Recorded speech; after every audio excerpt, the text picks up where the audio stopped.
Hi friend, ఈ వీడియోలో నేను చెప్పేది ఏమిటంటే ఫ్రెండ్స్, ఆంధ్రప్రదేశ్లో మనకు టీడీపీ గవర్నమెంట్ అయితే రావడం జరిగిందనమాట. అయితే టీడీపీ గవర్నమెంట్ తన మేనిఫెస్టోలో మహిళలు ఎవరైతే ఉన్నారో వాళ్ళకు ఉచితంగా బస్సు సర్వీస్ ఇస్తామని చెప్పడం జరిగిందనమాట. అయితే దానికి సంబంధించి రవాణా శాఖ మంత్రి ఒక విషయం అయితే చెప్పడం జరిగిందనమాట. నేనైతే అది ఇప్పుడు ఈ వీడియోలో మీకు చెప్తాను.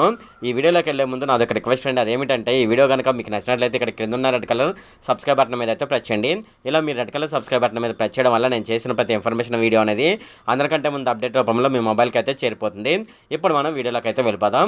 మహిళలకు ఫ్రీ బస్సు సర్వీసుపై తమ హామీ నిలబెట్టుకుంటామని రవాణా శాఖ మంత్రి అయిన రాంప్రసాద్ దొడ్డి వెల్లడించడం జరిగిందనమాట. ఆయన విజయవాడలో పండిట్ నెహ్రూ బస్టాండ్లో సౌకర్యాలను పరిశీలించి మహిళలకు ఉచిత బస్సు ప్రయాణం పథకం అమలు విషయంపై సమీక్షించడం జరిగిందనమాట. అనంతరం ఆయన మాట్లాడుతూ సమస్యలపై చర్చించి ఏపీఎస్ఆర్టీసీని అభివృద్ధి చేస్తామని ఆయన చెప్పడం జరిగింది.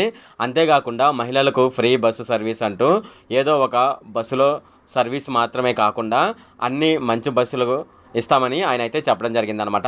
ఇది ఫ్రెండ్ ఈ వీడియోలో. మనకు త్వరలోనైతే ఏపీ ప్రజలకైతే కంపల్సరీగా ఫ్రీ బస్సు సర్వీస్ అయితే ఉంటుందన్నమాట.